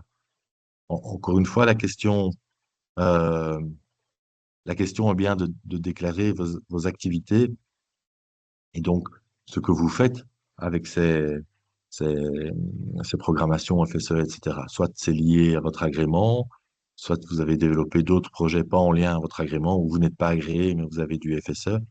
Donc la question, c'est vraiment l'activité en lien. Les subventions facultatives sont considérées comme assimilées.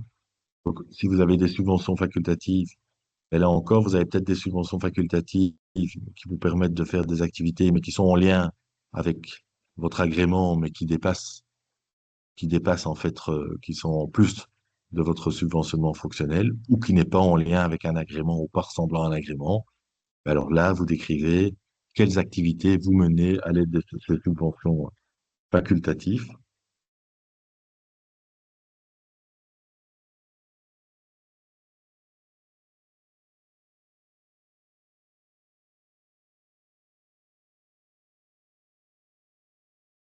Donc, pouvez-vous éclaircir le point activité d'intérêt général? Donc, je le redis, activité d'intérêt général, effectivement, c'est les activités pour lesquelles vos points APE vous avez été attribués à l'époque de l'ancien système. Donc, celles qui sont dans vos anciennes décisions avant la réforme Montréal. Ça, c'est un point qui a été ajouté dans le décret. Donc, il faut y être vigilant. Voilà, donc pour cette salle de questions, est-ce que, voilà, il y a encore beaucoup de questions, peut-être.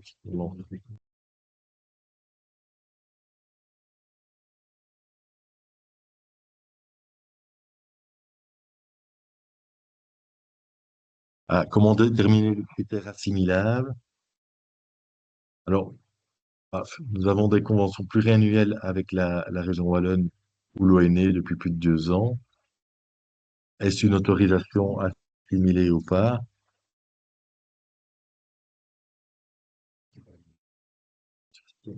Non, ça peut être soit dans le 1, soit dans le 2. Alors, moi, je mettrais plus dans le 2. Et dans le 2, en fait, il y a j'ai oublié d'expliquer ça d'ailleurs. Il y a une fonction source juridique. Et là, vous pouvez mettre, par exemple, convention. Pourquoi il y a cette source juridique, en fait, dans le 2? On aurait pu le mettre dans la question 3 aussi, je l'avoue. Mais donc, dans le 2, on a mis, c'est simplement pour pouvoir faire des regroupements. Bah, typiquement, avec l'exemple de convention, eh ben, pour avoir que le ministre fonctionnel après, par exemple, un ministre de la petite enfance, et une vision des travailleurs qui sont sous convention, des travailleurs qui ont l'agrément et la convention en plus, etc. C'est simplement pour ça, en fait, la destination de cette fonction source juridique. Alors, oui, quitte des administrations communales. Donc, c'est vrai que les administrations communales, euh, donc la volonté a bien été de leur faire remplir le formulaire et aussi de distinguer les activités agréées, etc., puisque, évidemment, les communes, les CPS, les pouvoirs locaux, de façon générale, concourent au secteur non marchand, hein, à travers des crèches, elles sont pouvoirs organisateurs de services non marchands, mais peut-être aussi qu'il y a une partie de leurs APE qui servent à faire fonctionner les services communaux. Donc, c'est important de pouvoir distinguer, en fait, ce qui relève des services propres à la commune et des services non marchands de la commune, des services que euh, la commune met en œuvre comme pouvoir organisateur, et alors qu'ils sont les mêmes, je dirais, pour les ASBL, secteur privé, hein. Donc là, il y a moyen de remplir soit de la question 1, soit de la question 2, soit de la question 3.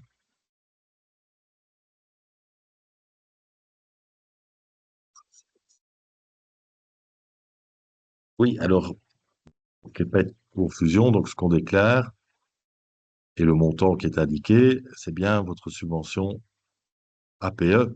Ceci n'a rien à voir avec votre, vos subventions fonctionnelles, n'a rien à voir avec la répartition de votre subvention fonctionnelle.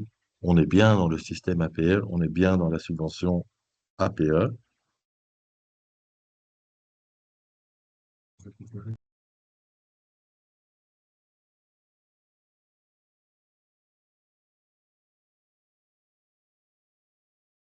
Oui, alors dans le socioculturel, donc il y a une spécificité puisqu'il y a un décret emploi qui, en fait, qui permet de subventionner de l'emploi, des postes de travail, en plus de l'agrément fonctionnel.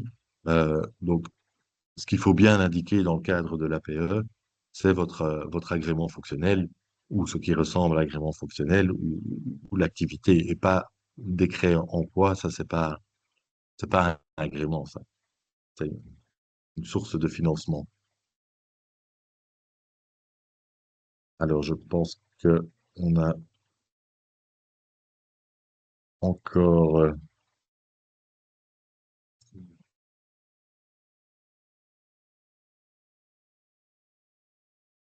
voilà. Je pense qu'on a en tout cas fait tour important. Évidemment, on ne sait pas répondre à tout. Je pense qu'on va passer peut-être à la dernière partie. Euh, on essaye de finir, on essaye de finir à, à 11h30. Donc, je vais laisser la parole à mon collègue Frédéric. Peut-être qu'on reprendra alors une salle de questions à la fin. Je vais laisser la parole à mon collègue Frédéric pour les prochaines étapes.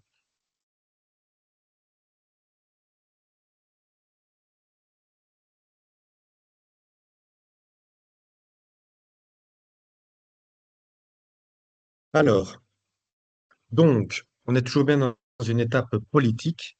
Donc, même si effectivement le remplissage de ce formulaire peut apparaître administratif, il participe bien donc à un objectif politique, vous l'avez bien compris. Il va y avoir deux grands moments importants, juridiques d'abord, celui relevant de la nécessité d'élaborer un décret chapeau. Le décret chapeau, ça va être le décret qui va abroger le dispositif APE actuel tel qu'il existe et qui va organiser le transfert de ces moyens vers les ministres fonctionnels. Donc ça, donc, alors vous imaginez donc bien que ce décret, ben, vous connaissez le temps qu'il faut pour élaborer un décret et tout son parcours législatif, et que ça va prendre quand même plusieurs mois, et singulièrement, à mon avis, toute l'année 2026. Parallèlement à ça, pour tous les secteurs de la Fédération Wallonie-Bruxelles, il y a la nécessité d'avoir un accord de coopération entre les deux entités politiques.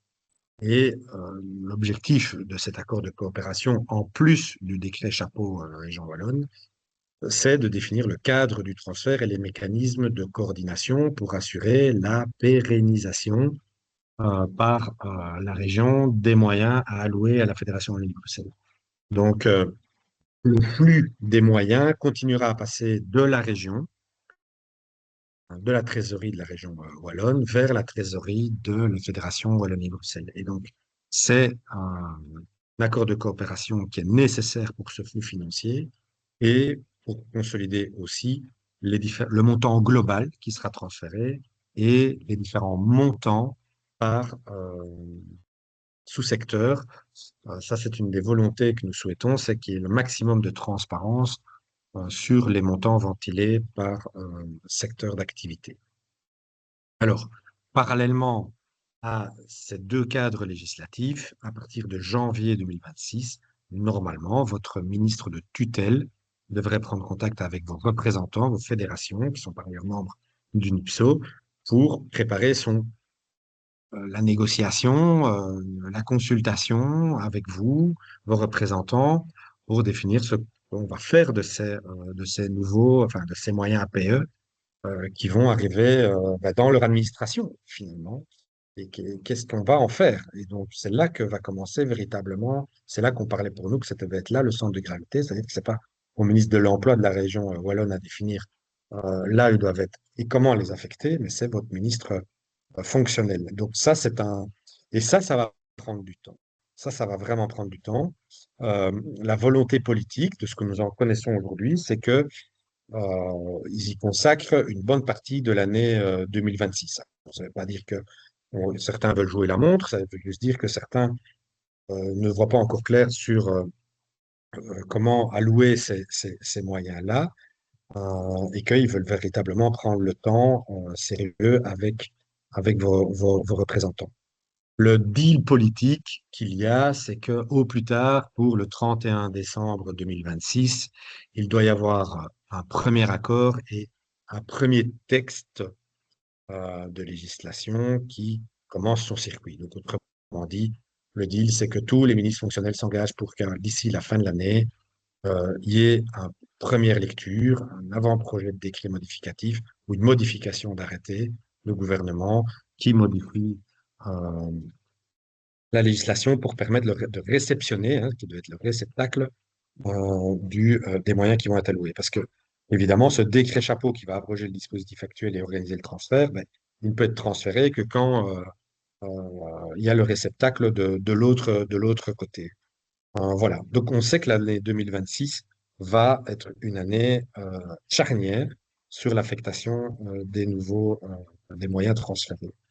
Ce qui veut donc dire que plus que probablement, là où le ministre de l'Emploi avait annoncé que le transfert dans les politiques fonctionnelles serait effectif au 1er janvier 2027, nous semble, et quand on en parle avec les conseillers dans les cabinets, illusoire d'imaginer qu'il y aura un grand soir entre le 31 décembre 26 et le 1er janvier 27, mais que tout ça va aussi perdurer tout au long de l'année 2027 parce qu'il faut que les parcours législatifs passent par toutes les fourches codines, à la fois du gouvernement et du Parlement.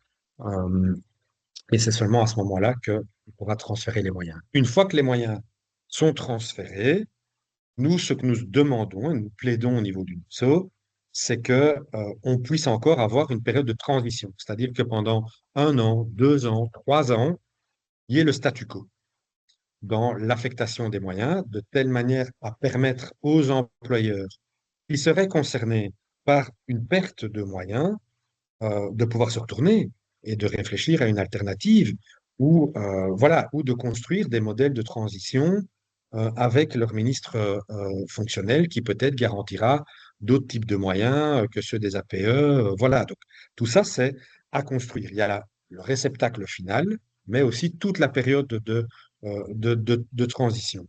Donc, le risque auquel les employeurs nous font souvent part qu'il y a un grand soir et du jour au lendemain, on perd des moyens et qu'on doit assumer seul du jour au lendemain des licenciements.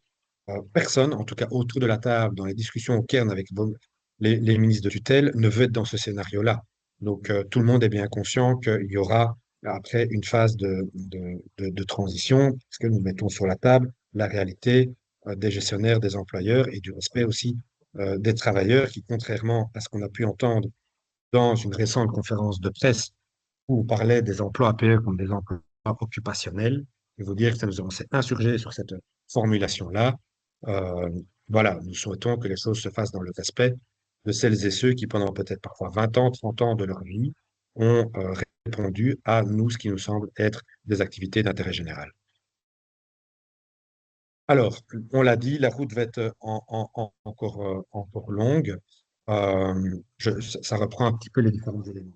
À très, très, très, très court terme, ne laissez pas passer le délai de début décembre qui est fixé dans le courrier du Forum, mais sachez toutefois que nous avons demandé, et il y a un accord avec le ministre de l'Emploi, pour monitorer l'état d'ouverture d'abord des portails de chacun des employeurs du portail du Forum, mais qu'on voit aussi le taux de remplissage et qu'on se donne une période encore d'une dizaine de jours après la date limite qui est fixée dans l'arrêté ministériel qui est paru au Moniteur belge pour que le Forum éventuellement prenne l'initiative par courrier, mais on se dirige probablement vers une opération téléphone, téléphoner aux employeurs qui ne se seraient pas encore remplis ou ouverts leur portail auprès du Forum pour qu'ils le remplissent, parce qu'une fois que c'est fini, ce sera vraiment fini.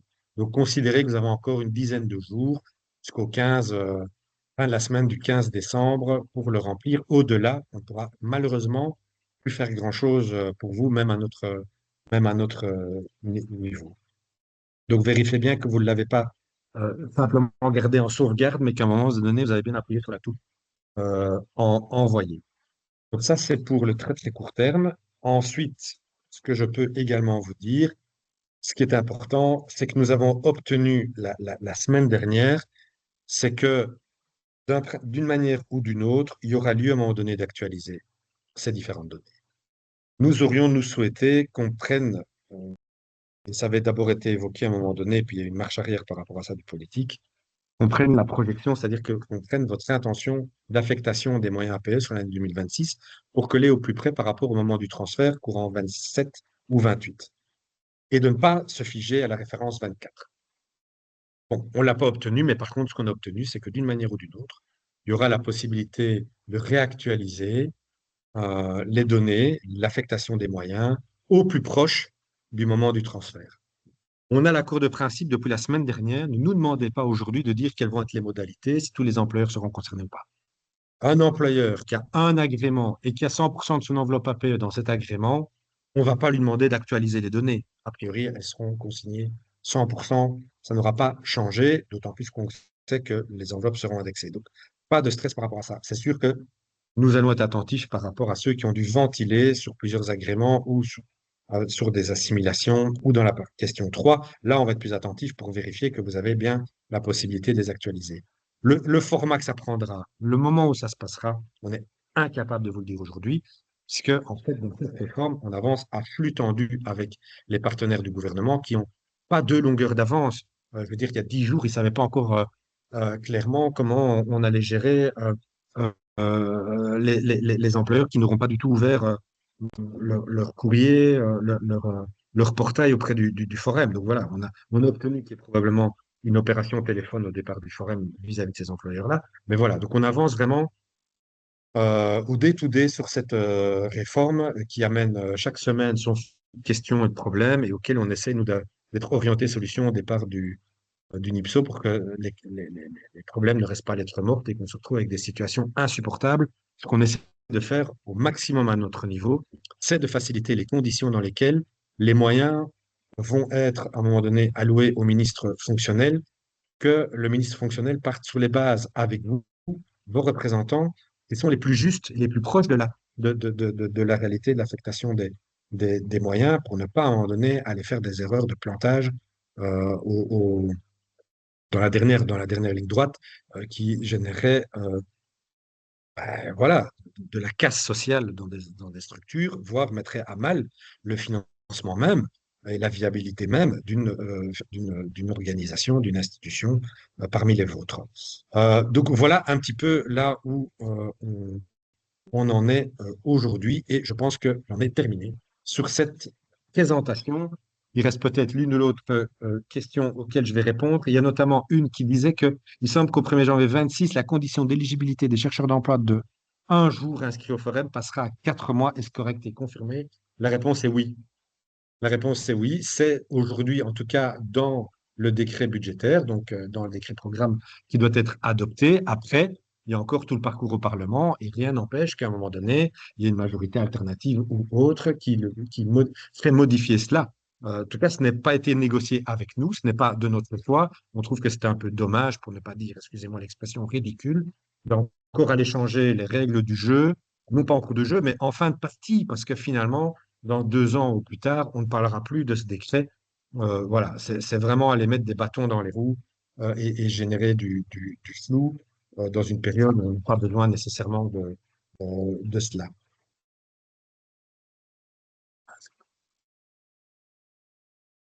Ah oui, donc il y a une exception dans effectivement, la santé et de l'aide aux personnes et de l'enfance, me confirme mon collègue. Voilà. On va, bon, si vous devez partir, partez, mais on va essayer encore de reprendre quelques questions dans les minutes qui arrivent dans le chat et on terminera pour 11h30. Donc laissez-nous 2, 3 minutes pour les parcourir euh, et on vous revient pour les 5 dernières minutes.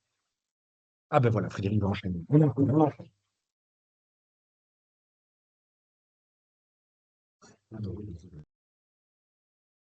Alors, dans les,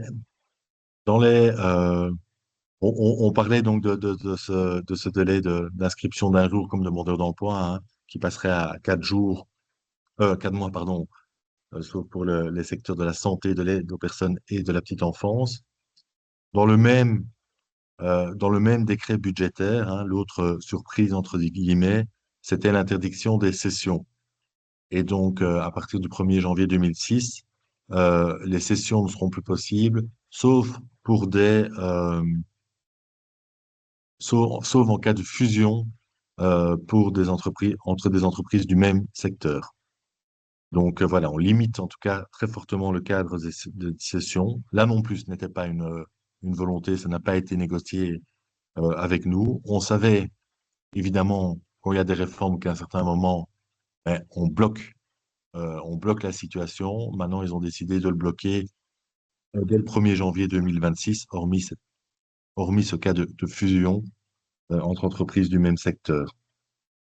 Alors, il y a la question qui nous est posée sur la situation de Bruxelles. Euh, donc, il y a des APE qui sont affectés à des unités d'établissement, hein, donc on va dire des sièges d'exploitation, hein, d'associations, des unités d'établissement à Bruxelles. Lors de la réforme de Montréal, ben, cette possibilité a été limitée. Il y a un maximum d'équivalents temps plein qui peuvent être affectés à Bruxelles. Alors, quel est le sort après le transfert et de ces APE, hein? L'enjeu, c'est que ces employeurs bénéficient de la réduction des cotisations sociales à Bruxelles. Euh, donc, c'est en discussion. C'est vraiment en discussion. Et donc, on n'a pas de réponse à vous en donner. Mais en tout cas, le problème est mis sur la table du gouvernement et nous défendrons, ben, nous essayerons que une solution soit trouvée pour que les employeurs ne perdent pas la partie qui correspond à la réduction de cotisation sociale. Alors, il y a plusieurs questions aussi sur le statut, les contrats des travailleurs APE. Le contrat d'un travailleur APE, normalement, à part l'exception sur le préavis dont on a déjà discuté, le préavis de 7 jours, euh, c'est pas un contrat de travail différent, donc a priori, il ne doit pas changer. C'est vrai que, voilà, c'est peut-être pas obligatoire, mais certains employeurs mentionnent sur le contrat de travail qu'il s'agit de travailleurs APE. Bah, si c'est le cas, alors peut-être qu'effectivement, il faudra modifier le contrat de travail pour faire disparaître cette mention. Mais normalement, ça ne, ça ne change pas. Euh, voilà, pour moi, j'étais arrivé au bout. Peut-être que je peux interrompre s'il y a encore, je sais pas s'il y a encore. Ah, voilà, on me tend une nouvelle phase de questions.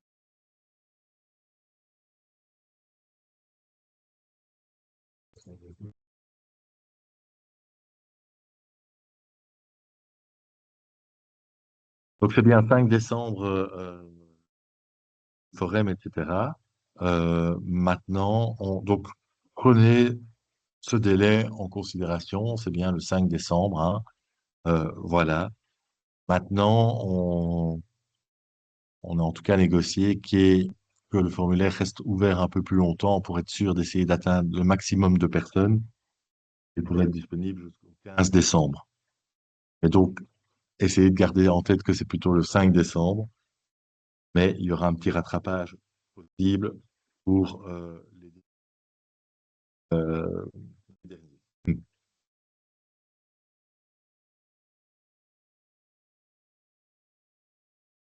Et donc, effectivement, ben là, il y a les questions par rapport au CPS. Donc, le CPS, c'est la même chose que je disais, évidemment, pour la commune. Donc, le CPS peut être pouvoir organisateur euh, et mettre la subvention APE dans le cadre de services qu'il organise, comme une maison de repos ou une crèche ou autre. Mais par contre, aussi, il peut avoir affecté tout ou partie à ses services généraux, je dirais, hein, à l'activité, à l'objet même du CPS. Et alors là, il l'indique, il le précise dans la question 3 et il sélectionne la compétence fonctionnelle, pouvoirs locaux, je pense, si j'ai bonne mémoire. Voilà, je ne sais pas si Frédéric, tu as encore d'autres questions. Euh, oui, donc on mettra via un lien à disposition le PowerPoint, ça vous sera informé par mail. La vidéo sera mise sur la chaîne YouTube. N'hésitez pas, n'hésitez pas, si vous avez encore des questions, à poser vos questions à vos fédérations. Et vos fédérations, ah ben, soit vous répondront vous-même, soit euh, euh, répondront, enfin, soit nous transmettrons vos questions. Mais donc, voilà, nous sommes constamment en lien avec elles, comme Frédéric vous a dit. Et donc, c'est important que vous fassiez remonter, que ce soit vos préoccupations. On comprend bien, parce que voilà, c'est un possible grand, grand chamboulement de faire remonter vers vos fédérations et nous ferons suivre et nous ferons remonter aussi au niveau des gouvernements quand c'est nécessaire. Voilà, il nous reste à vous remercier d'avoir été aussi nombreux. Merci pour vos nombreuses questions et nous vous souhaitons une excellente journée. Au revoir.